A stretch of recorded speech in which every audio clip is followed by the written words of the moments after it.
আজকে ভাই এডিট করতে করতে সন্ধ্যা হয়ে গেছে, বাট আমি এখন পর্যন্ত ভাত খাই নাই। আমার প্রচুর ক্ষুধা লাগছে। আজকে রান্নার দায়িত্ব আমার ছিল, কারণ হচ্ছে বাসায় শুধু আমি আর আব্বু থাকি। সাধারণত রান্না আব্বুই করে, বাট আজকে আব্বু একটু অসুস্থ, সেই জন্য আমাকে রান্না করতে বলছিল। আর দুপুরে আব্বু কালকের ভাত ছিল, সেটা খেয়ে গেছে। বাট আমি এত অলস আর কাজে একটু ব্যস্ত থাকার কারণে আমি রান্নাই করি নাই। সো আমি ভাবতেছি এখন আমি খিচুড়ি রান্না করব। জীবনে একবার আমি খিচুড়ি রান্না করছিলাম ইউটিউব দেখে, আর এখনও সেটাই করব। বাট কথা হলো আমি কিন্তু অলরেডি রান্না শুরু করে দিছি, মানে প্রসেস স্টার্ট হয়ে গেছে আমার। পরে মনে হইলো যে যাই ফোনটা নিয়ে আসি, ভিডিও করি, এই জন্য ওই ঘরে গেলাম। আর এখানে দেখতে পারতেছো যে দারচিনি এলাচ এইগুলো রাখছি আর কি, এগুলো দিব আমি খিচুড়ির মধ্যে।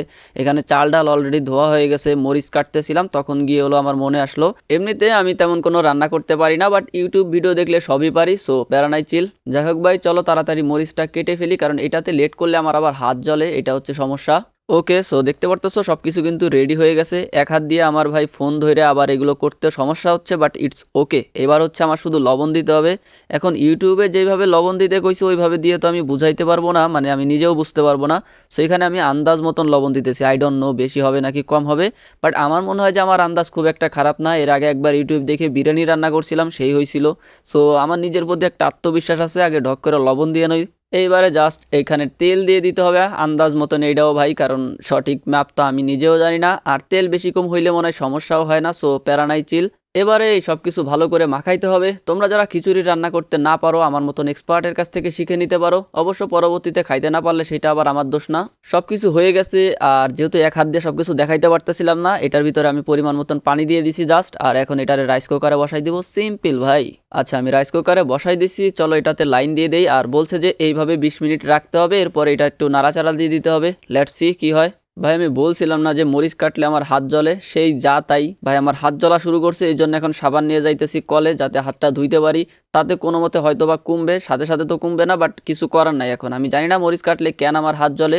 আর অলরেডি দেখতে পারতেছো সন্ধ্যা হয়ে গেছে ভাই, আমার ক্ষুধা লাগছে প্রচুর। যদিও বাজার থেকে কিছু খাইতে পারতাম, বাট রাতে আবার রান্না করতে হইতো, সো এত প্যারা নিয়ে লাভ নাই। এখন রান্না করলে আমার রাতেও হয়ে যাবে। ওকে, যেমনটা বলছিলাম 20 মিনিট পরে এটা একটু নাড়াচাড়া দিতে হবে। বাট ওইখানে যেমন শুকনা দেখা যাচ্ছিল, সেরকমটা শুকনা এখানে দেখা যাচ্ছে না। মনে হয় আমি একটু পানি বেশি দিয়ে ফেলছি, যদিও আমি 22 মিনিট পর আসছি, তারপরও এখানে পানি রয়ে গেছে। সো পানি একটু না, মোটামুটি ভালোই বেশি দিয়ে ফেলছি। আচ্ছা, এরপরে মাঝখানে আমি একটু ভিডিও করতে ভুলে গেছিলাম যখন নাড়াচাড়া দেই। অ্যান্ড গাইস, দেখতে পারতেছো এখানে কিন্তু আমাদের খিচুড়ি রেডি হয়ে গেছে। ওয়াও, আমি আবারও ভুলে গেছিলাম, আমার বাটিতে উঠানো শুরু করছি খিদার জ্বালায়। বাট পরবর্তীতে মনে পড়লো, ও মাই গড, লাস্টে যে কি হইলো এটা তো দেখাইলামই না। সো আমাদের খিচুড়ি কিন্তু এখানে দেখতে পারতেছো রেডি হয়ে গেছে। আর দেখতে ভাই মাশাআল্লাহ দারুণ লাগতেছে, আমি নিজেই অবাক হয়ে গেছি। এখন শুধু দেখার বিষয় খাইতে কেমন। অ্যান্ড আমার পুরোপুরি বিশ্বাস আছে আমার খাবার কখনো খারাপ হয় না। বাকিটা দেখা যাবে। আমি আর ভিডিও করব না এখন, এক হাত দিয়ে ভিডিও করতে অনেক সমস্যা হয়। আমি এখন খাবো ভাই, আমার ক্ষুধা লাগছে। সো আশা করি ভিডিওটা সবাই এনজয় করছেন। বাই দ্য ওয়ে, ভালো লাগলে একটা লাইক। ধরো ভাই, লাইক দিয়ে কী করবো, ক্ষুধা লাগছে, আমি আগে খাইয়ে নেই। গেলাম আমি।